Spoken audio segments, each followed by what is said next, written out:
सबसे पहले हम देखते हैं life processes. Life processes processes है ना। क्या होती है लाइफ प्रोसेसेस? ऐसी सारी प्रोसेसेस जिससे ह्यूमन बॉडी अलाइव रहती है, जिंदा रहती है, और जो ह्यूमन बॉडी को मेंटेन करके रखती है, उनको क्या बोलते हैं? लाइफ प्रोसेसेस, है ना। वो सारी प्रोसेसेस जो ह्यूमन बॉडी को अलाइव रखने में हेल्प करती है या फिर ह्यूमन बॉडी को मेंटेन करती है, उसको क्या बोलते हैं? Life processes. इसी को कैसे लिखेंगे देखो। एक सेकेंड, ब्लैक ले लेता हूँ। All the processes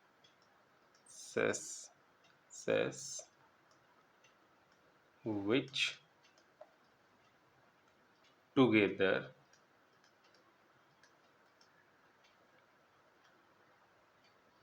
keep the human body कह लें, लिविंग ऑर्गेनिजम्स कह लें, दोनों ही चलेगा, तो यहाँ लिविंग ऑर्गेनिजम्स ही डाल देता हूँ।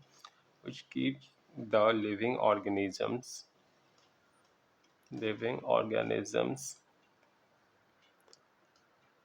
alive and maintain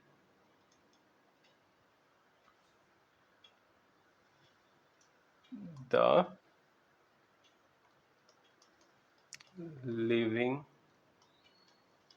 organisms body या जस्ट लिविंग ऑर्गेनिज्म, उनको क्या बोलते हैं? Life processes. ओके, तो थोड़ा सा इसको आगे करना पड़ेगा।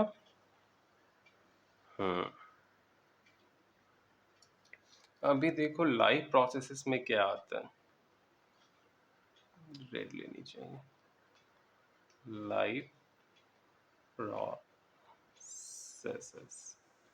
इसमें क्या आएगा? पहले सबसे बेस्ट हम खाते हैं तो क्या होगी? न्यूट्रिशंस। ओके, फिर क्या हो जाएगी? सांस लेते हैं, दैट मीन्स रेस्पिरेशन।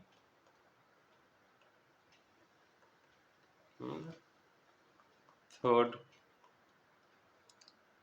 ट्रांसपोर्टेशंस।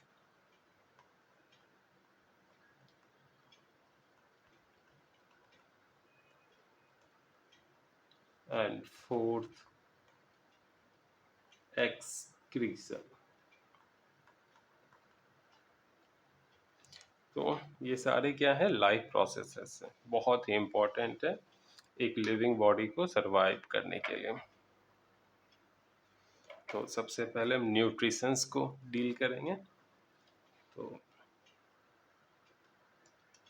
यहाँ मैं डाल देता हूँ न्यूट्रिशन।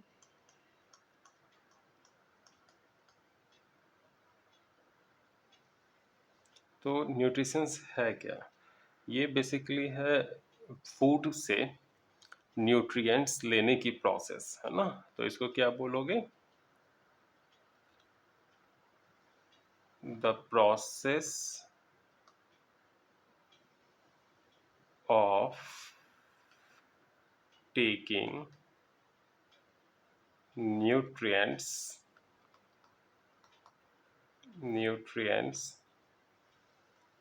from food। अभी देखो न्यूट्रिएंट्स में क्या क्या आता है। न्यूट्रिएंट्स, फूड में जो न्यूट्रिएंट्स होते हैं उसमें क्या क्या आते हैं, है ना। तो फर्स्ट, कार्बोहाइड्रेट्स, है ना। तो ये एनर्जी गिविंग न्यूट्रिएंट्स भी इसको बोल सकते हो। ओके, जो आदमी जितना ज़्यादा वर्क करता है उसको उतनी ही ज़्यादा कार्बोहाइड्रेट्स की रिक्वायरमेंट्स होती है।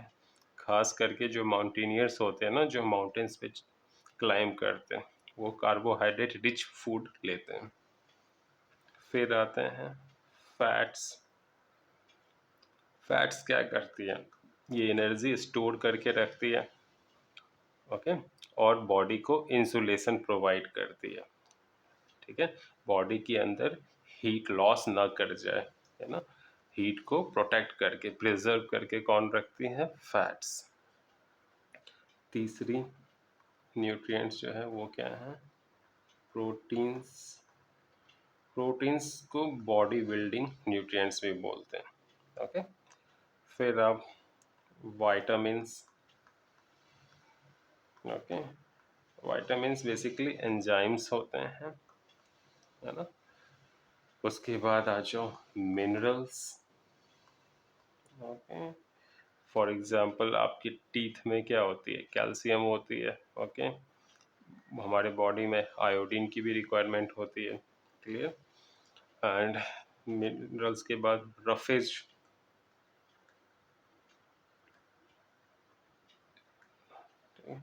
एंड लास्ट में वाटर को भी हम इसमें डाल देते हैं। तो ये सारी क्या है? न्यूट्रिएंट्स हैं। अब हम स्टडी करेंगे मोड्स ऑफ न्यूट्रिशंस को, ओके। तो वापस मैं रेड ले लेता हूँ, हेडिंग डाल देता हूँ,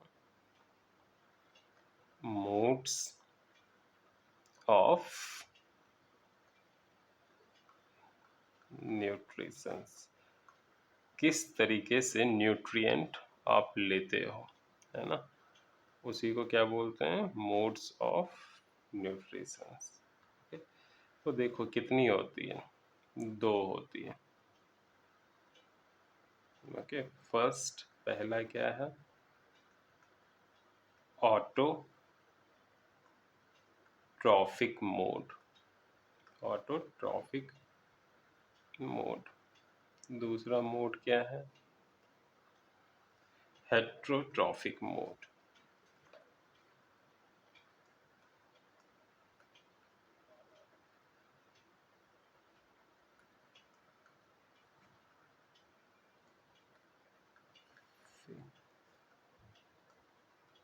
मोड, ओके। तो जो ऑटोट्रॉफिक मोड होती है, यानी जो ऑटोट्रॉफिक न्यूट्रिशंस होती है, उसमें ऑर्गेनिजम्स जो है अपनी फूड खुद बनाते हैं, है ना। इसमें मैं एक ग्रीन ले लेता हूँ, ज़्यादा अच्छा दिखेगा, है ना। तो क्या होती है? जो ऑर्गेनिजम्स हैं, organisms make their own food. कैसे? बाय यूजिंग सनलाइट, है ना, sunlight, water and carbon dioxide from atmosphere. थोड़ा सा मैं ऊपर करूँगा तो स्पेस हो जाएगी, एक सेकेंड, हाँ। Organisms make their own food by using sunlight, sunlight or CO2 and water, है ना। तो सनलाइट तो सन से मिलती है, CO2 कहाँ है? एटमॉस्फेयर में है, और वाटर कहाँ से मिलती है? ग्राउंड से, रूट के थ्रू, ओके। अब आते हैं हेट्रोट्रॉफिक मोड। इस मोड में क्या होती है?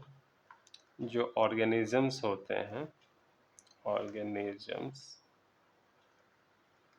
है ना, वो फूड के लिए यानी न्यूट्रिएंट्स के लिए डिपेंड करते हैं किसके ऊपर? प्लांट्स वगैरह के ऊपर, क्योंकि प्लांट्स क्या हैं? ऑटोट्रॉफ्स हैं। तो ये फूड के लिए किस पे डिपेंड करते हैं?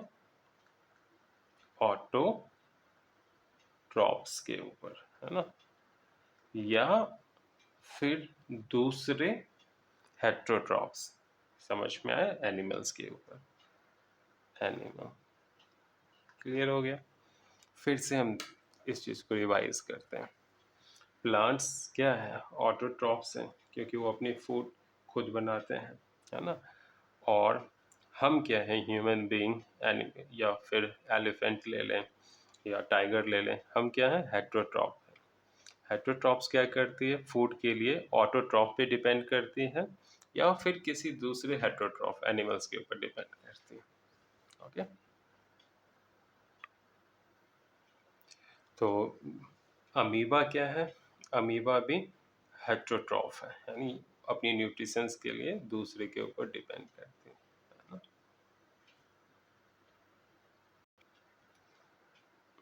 अब हम देखेंगे न्यूट्रिशन इन प्लांट। ओके, तो मैं कलर ले लूँ फिर से, रेड। ओके, तो हेडिंग क्या डालूंगा, न्यूट्रिशन इन प्लांट्स। ओके, इसको हम देखते हैं, प्लांट्स न्यूट्रिशंस कैसे लेती है ना। एक पर्टिकुलर प्रोसेस है जिसको हम क्या बोलते हैं, फोटोसिंथेसिस। इस प्रोसेस को क्या बोलते हैं, फोटोसिंथेसिस।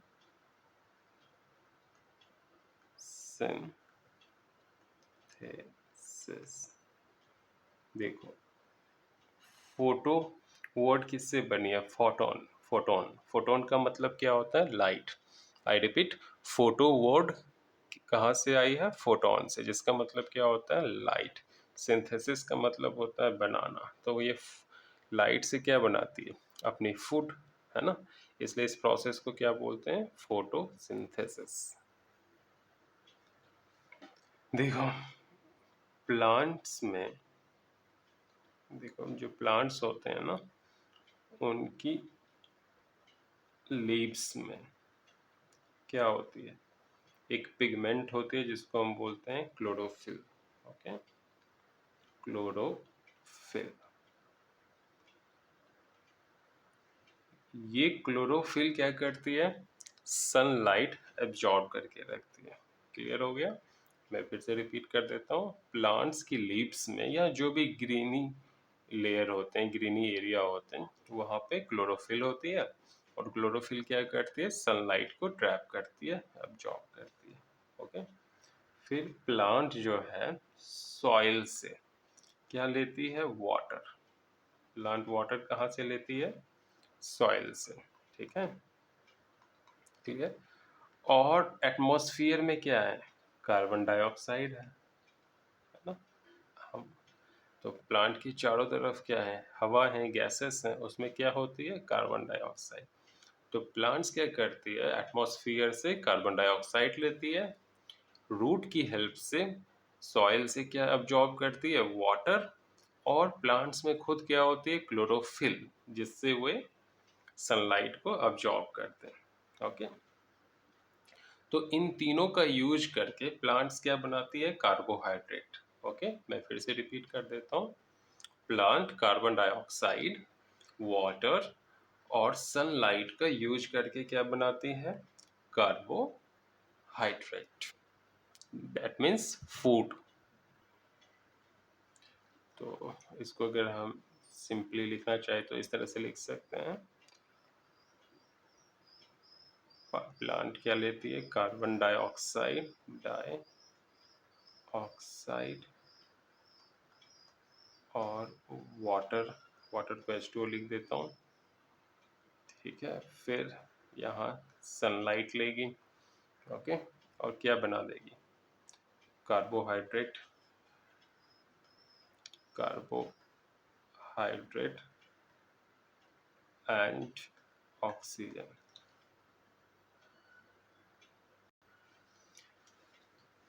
इसी को केमिकल रिएक्शंस के फॉर्म में लिखना है तो कैसे लिखेंगे, देखो, कार्बन डाइऑक्साइड प्लस वाटर, यहाँ क्या हो जाएगी, सनलाइट इन द, है ना, और कौन करता है एब्जॉर्ब, क्लोरोफिल। ये डाल दो और यहाँ पे क्या हो जाएगी, कार्बोहाइड्रेट C6H12O6 और क्या बन रहे हैं, ऑक्सीजन। ठीक है, तो फोटोसिंथेसिस में क्या मिल रही है, एक तो फूड बन रही है प्लांट्स के लिए और ऑक्सीजन एटमॉस्फेयर में जा रही है। तो बैलेंस है नहीं, यहाँ पे कितने कार्बन है 6, तो यहाँ हमें 6 डालना पड़ेगा। यहाँ पे हाइड्रोजन कितनी है 12, तो यहाँ हम 6 डालेंगे तो हाइड्रोजन भी 12 हो जाएगी। ऑक्सीजन कितनी हो गई 18, यहाँ 6 और यहाँ 12, तो ऑक्सीजन यहाँ कितनी है 6, यहाँ भी हमें 6 डालनी पड़ेगी। अब क्या है, रिएक्शन बैलेंस्ड है। C6H12O6 ये क्या है, सिंपल कार्बोहाइड्रेट, और इसको बोलते क्या है, स्पेसिफिकली ग्लूकोज। ग्लूकोज है कि क्या, ये सिंपल कार्बोहाइड्रेट।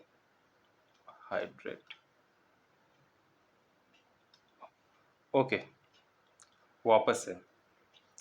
तो फोटोसिंथेसिस क्या है, फोटोसिंथेसिस एक प्रोसेस है जिसमें green plants simple organic material जैसे कि वाटर, कार्बन डाइऑक्साइड, इसको कन्वर्ट कर देती है सिंपल कार्बोहाइड्रेट में in the presence of sunlight and chlorophyll.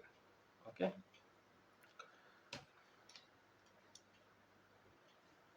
अब हम स्टडी करेंगे इवेंट्स। इवेंट्स अकर ड्यूरिंग फोटोसिंथेसिस, तो मैं हेडिंग डाल देता हूँ, सॉरी।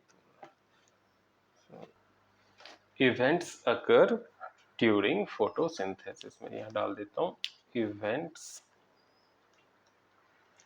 अकर ड्यूरिंग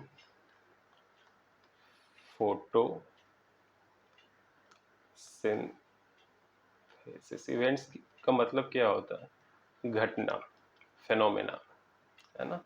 क्या क्या स्टेप्स होती है फोटोसिंथेसिस में, हमें वो स्टडी करना। तो पहला स्टेप्स क्या होगा, फर्स्ट स्टेप्स एब्जॉर्प्शंस ऑफ लाइट, है ना। लाइट को कौन एब्जॉर्ब करती है, क्लोरोफिल। तो ये क्या हो गई फर्स्ट स्टेप्स। तो क्या होगी, पहला इवेंट क्या है, absorption of light by chlorophyll. Chlorophyll.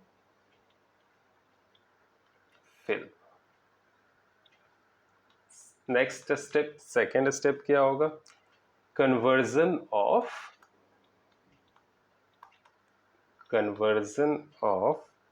Light energy, यानी लाइट को कन्वर्ट किस में करेंगे, into chemical energy. Chemical energy ये होगी, और साथ में क्या होगा, वाटर मॉलिक्यूल स्प्लिट हो जाएंगे हाइड्रोजन एंड ऑक्सीजन में, and splitting of water molecule into hydrogen and oxygen, है ना। हाइड्रोजन और ऑक्सीजन में कौन स्प्लिट हो जाएंगे, water molecules. Third steps photosynthesis का, है ना। इसमें क्या होता है, कार्बन डाइऑक्साइड जो है वो रिड्यूस हो जाती है किस में, कार्बोहाइड्रेट में, है ना, कार्बोहाइड्रेट में। तो इसको क्या बोलेंगे, reduction of carbon dioxide into carbohydrates.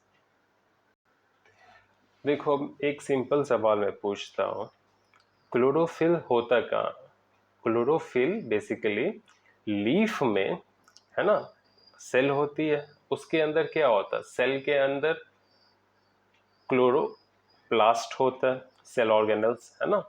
और सेल ऑर्गेनल्स में क्लोरोफिल पिगमेंट के फॉर्म में होती है, ठीक है। तो क्लोरोफिल कहाँ होती है, क्लोरोप्लास्ट के अंदर। ओके, और क्लोरोप्लास्ट क्या है, क्लोरोप्लास्ट एक सेल ऑर्गेनल्स है। जो सेल्स के अंदर होते हैं साइटोप्लाज्म में। अब हम देखेंगे कितने टाइप की हेट्रोट्रॉफिक न्यूट्रिशंस होती है। तो मैं यहाँ डाल देता हूँ हेडिंग हेट्रोट्रॉफिक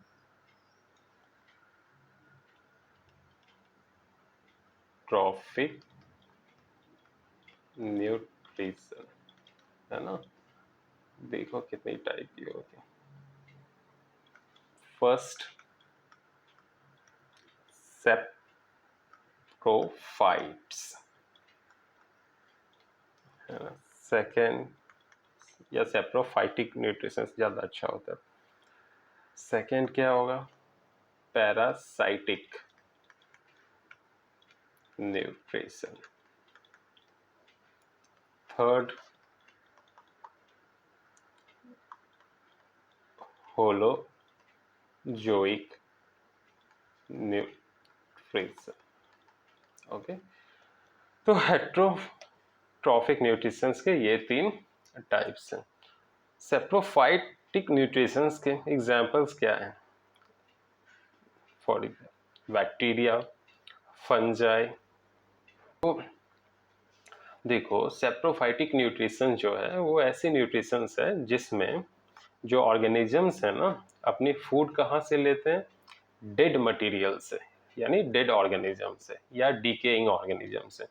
जब कोई मर जाए, है ना, तो उसको जो डीके करते हैं, डिकम्पोज करती है, कौन करती है? बैक्टीरिया और फंजाई। ओके, तो जो बैक्टीरिया और फंजाई की न्यूट्रिशंस है वो कौन सी है? सेप्रोफाइटिक न्यूट्रिशंस है। पैरासाइटिक न्यूट्रिशंस क्या है? तो देखो, पैरासाइटिक न्यूट्रिशंस में क्या होता है, जो ऑर्गेनिजम्स है वो दूसरे ऑर्गेनिज्म से अपनी न्यूट्रिशंस लेती है और दूसरे ऑर्गेनिजम्स को क्या होती है? नुकसान होता है, हार्म होता है।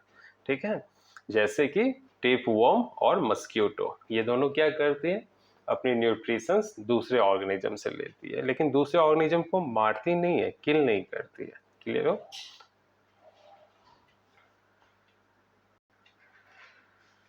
अब तीसरा जो न्यूट्रिशंस है वो कौन सा है? होलोजोइक, जो हम लोग लेते हैं, जो एनिमल्स और ह्यूमंस लेते हैं। ऐसी जो न्यूट्रिशंस होती है उसमें काफ़ी सारे प्रोसेस इन्वॉल्व होते हैं। For example, ingestion, digestion, absorptions, assimilations of liquid और सॉलिड, एटसेट्रा। ओके, तो होलोजोइक न्यूट्रिशंस को क्या बोलोगे? The mode of nutritions that involves ingestion, digestion, absorptions and assimilation. Okay, और पैरासिटिक न्यूट्रिशंस को कैसे डिफाइन करोगे? आप ऐसे कर सकते हो, the mode of nutrition in which organism obtain food from another organism without killing them. But saprophytic nutritions को कैसे आप एक्सप्लेन करोगे? The mode of nutritions in which organism obtain food from dead and decaying organic material या matter, है ना।